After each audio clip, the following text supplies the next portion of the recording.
Assalamualaikum warahmatullahi wabarakatuh. Salam Pancasila.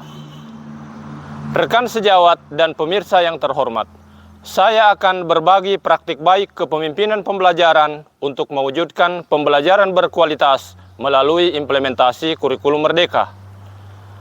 Salah satu situasi yang dihadapi satuan pendidikan saat ini adalah masih rendahnya capaian pembelajaran dan belum optimalnya pengembangan bakat dan minat peserta didik.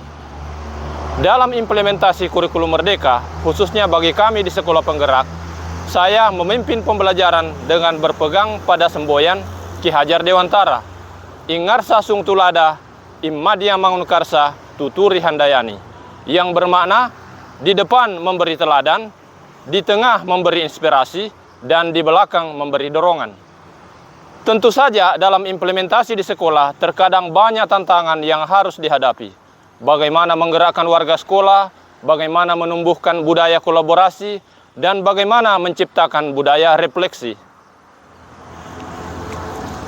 Sahabat pendidik dan pemirsa yang saya hormati, strategi atau langkah-langkah yang saya lakukan di sekolah adalah: pertama, melakukan analisis sumber daya manusia.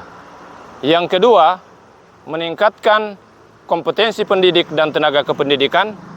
Yang ketiga, pembelajaran berdiferensiasi. Dan yang terakhir, optimalisasi P5 atau proyek penguatan profil pelajar Pancasila. Analisis sumber daya manusia dilakukan dengan menggunakan instrumen. Khusus bagi pendidik, pertama ada instrumen perencanaan. Instrumen ini berfokus pada telaah perencanaan yang dibuat oleh pendidik, yang mencakup perencanaan asesmen diagnostik, alur tujuan pembelajaran, dan modul ajar. Sedangkan pelaksanaan pembelajaran diamati mulai dari kegiatan pendahuluan, yang mencakup orientasi, motivasi, dan apersepsi. Di bagian kegiatan inti, dilakukan pengamatan pada penguasaan materi, strategi pembelajaran, manajemen kelas, media, dan penggunaan bahasa. Dan bagian terakhir, kegiatan penutup, kami mengamati cara pendidik membuat rangkuman, refleksi, dan asesmen. Potensi dan kompetensi peserta didik dianalisa dengan asesmen diagnostik, baik asesmen diagnostik kognitif maupun asesmen diagnostik non-kognitif, diberikan sebelum pembelajaran dimulai. Selain ditangani oleh guru bimbingan konseling, asesmen diagnostik non-kognitif juga dilakukan atas kerjasama dengan lembaga Kuiper School. Tim ini membantu kami di sekolah melakukan asesmen secara online untuk memetakan potensi bakat dan minat berdasarkan tipe kepribadian peserta didik. Peningkatan kompetensi pendidik dan tenaga kependidikan dilakukan melalui pertemuan kolaborasi dan refleksi. Pertemuan kolaborasi memfokuskan kegiatan pada penguasaan kompetensi melalui pelatihan mandiri yang ada di platform Merdeka Mengajar atau PMM. Peserta dapat memilih topik pelatihan, dapat mengeksplorasi modul, mengerjakan latihan pemahaman, dan juga dapat mengerjakan post-test. Bahkan berbagi karya atau berbagi aksi nyata untuk saling memberi dan menerima umpan balik. Pertemuan refleksi ditujukan untuk memberi tanggapan dan komentar terhadap karya sebelum karya tersebut diunggah ke platform Merdeka Mengajar. Saya sangat bangga karena banyak guru di sekolah kami sudah lulus post-test, sudah membuat, sudah mengunggah karya aksi nyata, bahkan telah lolos validasi dan mendapat sertifikat dari platform Merdeka Mengajar. Selain pertemuan tentang PMM, saya juga memimpin para pendidik mengikuti komunitas belajar. Komunitas belajar bertujuan meningkatkan kompetensi pendidik dengan membangun budaya belajar bersama secara berkelanjutan. Saya senang dengan adanya komunitas belajar di SMA Negeri 7 Palu ini karena saya bisa berkolaborasi dan merefleksi. Salah satu strategi yang dilakukan untuk mengembangkan bakat dan minat peserta didik adalah menerapkan pembelajaran berdiferensiasi.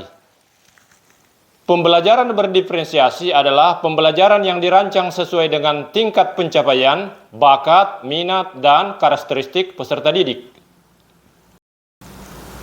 Misalnya, dalam diferensiasi konten, kami membagi materi sesuai bakat dan minat peserta didik. Kelompok yang punya bakat bermain futsal dibimbing secara khusus, sehingga mereka lebih mahir bermain futsal. Kelompok yang berminat di bidang kesehatan, yang bercita-cita menjadi perawat atau menjadi dokter, dilatih secara khusus oleh tim Palang Merah Remaja atau PMR. Demikian juga peserta didik yang mahir bernyanyi, dilatih secara khusus untuk mengembangkan bakat dan minatnya, sehingga mereka bisa berunjuk kerja dan berkembang secara maksimal.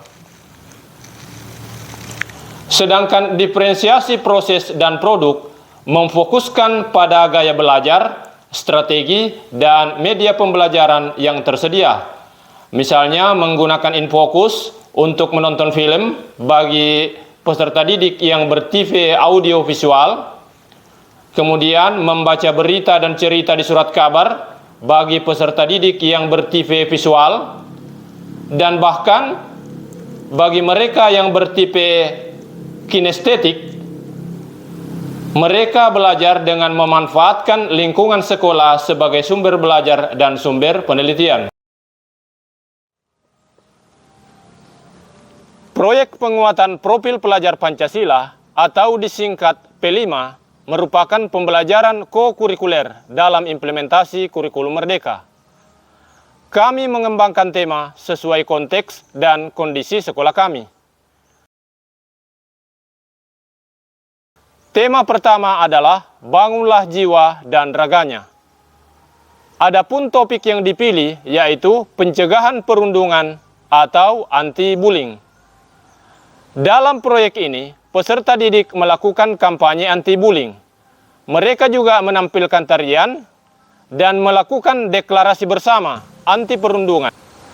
Agar diketahui oleh orang tua dan wali murid, kampanye anti perundungan juga kami muat dalam portal berita online.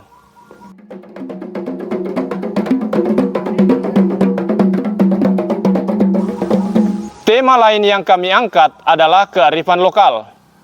Dalam proyek ini, peserta didik mempelajari prosesi upacara perkawinan adat Kaili yang ada di Kota Palu. Peserta didik melibatkan tokoh adat bersama guru pembina dalam menyusun rancangan persiapan, melakukan simulasi, dan bahkan mereka melakukan pementasan. Sehingga prosesi upacara perkawinan adat ini menjadi benar-benar lebih nyata dan menarik. Semua aktor atau pemeran dalam prosesi upacara ini adalah peserta didik, sehingga mereka melakukan pembelajaran kearifan lokal benar-benar tertanam pada diri mereka sendiri. Sahabat pendidik dan pemirsa yang saya hormati, dari rangkaian program dan aksi nyata selama kami mengimplementasikan kurikulum Merdeka, saya melihat adanya dampak peningkatan kualitas pembelajaran yang membanggakan sekolah. Misalnya di bidang akademik, peserta didik kami memenangkan Olimpiade Sains tingkat kota pada 5 bidang lomba. Di bidang non-akademik, kami menjuarai festival lomba seni tingkat kota dan sekaligus mewakili Kota Palu ke FLS 2N tingkat provinsi pada 4 cabang. Saya senang bisa belajar kurikulum Merdeka di sini, sehingga kemampuan saya di bidang fisika dapat saya kembangkan, dan saya bisa lolos Olimpiade Sains tingkat provinsi. Saya bersyukur bisa belajar di SMA Negeri 7 Palu karena dapat mengembangkan bakat saya dalam bidang cerpen hingga bisa juara dan mewakili Kota Palu ke tingkat provinsi. Demikian praktik baik kepemimpinan pembelajaran dalam implementasi kurikulum Merdeka yang dapat saya sampaikan. SMA maju bersama, hebat semua. Mantu Simpotobe. Terima kasih. Wassalamualaikum warahmatullahi wabarakatuh.